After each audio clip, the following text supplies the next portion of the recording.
পরিবেশ রক্ষার ক্ষেত্রে গার্হস্থ্য জৈব বৈচিত্র্যের একটা ভূমিকা আছে।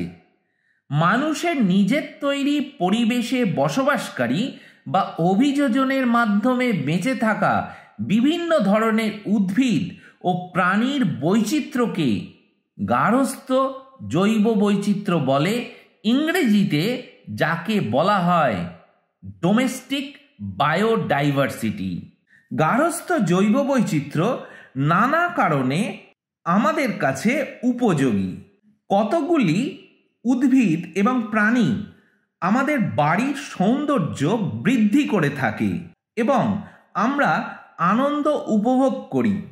সেই কারণে আমরা আমাদের বাড়ির উঠোনে বা বাগানে বিভিন্ন ধরনের গাছ লাগাই। গাছের সৌন্দর্য, ফুলের সৌন্দর্য আমাদের মুগ্ধ করে।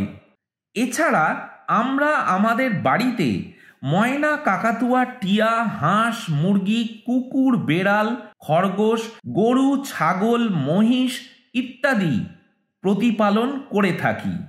এগুলো যেমন বাড়ির সৌন্দর্য বৃদ্ধিতে অংশ নেয়, তেমন আবার এদের প্রতিপালন করার মাধ্যমে আমরা অনেক অবসর সময় তাদের সান্নিধ্যে আনন্দ উপভোগ করি তথা বিনোদনের কাজটি সম্পাদন করে থাকি। দ্বিতীয়ত, এই গার্হস্থ্য জৈব বৈচিত্র্যের কারণে খাদ্যের চাহিদা আমাদের পূরণ হয়ে থাকে। কতগুলো উদ্ভিদ ও প্রাণীকে খাদ্যের চাহিদা পূরণের উদ্দেশ্যে বাড়ির নিকটবর্তী অংশে প্রতিপালন করে থাকি আমরা। গ্রামাঞ্চলের বহু বাড়িতে উঠোনের কাছে লেবু, আম, পেয়ারা, কাঁঠাল, বেগুন, লঙ্কা, কুমড়ো, লাউ প্রভৃতি ফল ও সবজির গাছ লাগানো হয়। এগুলো প্রয়োজন মতো আমাদের খাদ্য সরবরাহ করে থাকে। মূলত ডিম ও মাংস পাওয়ার উদ্দেশ্যে বহু বাড়িতে হাঁস, মুরগি প্রতিপালন করা হয়।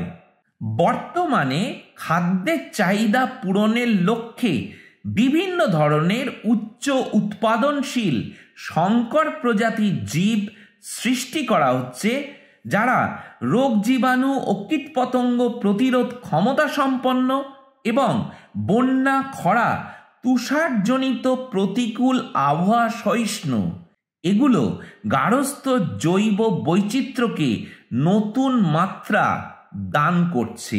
তৃতীয়ত, বিভিন্ন জাতের জীব সৃষ্টি হচ্ছে এই গার্হস্থ্য জৈব বৈচিত্র্যের জন্য।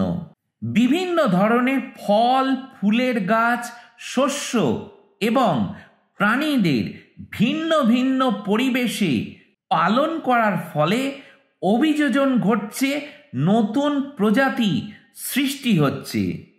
এইভাবেই গার্হস্থ্য জৈব বৈচিত্র্য আমাদের কাছে উপযোগী হচ্ছে এবং আমাদের পরিবেশকে একদিক দিয়ে রক্ষা করছে।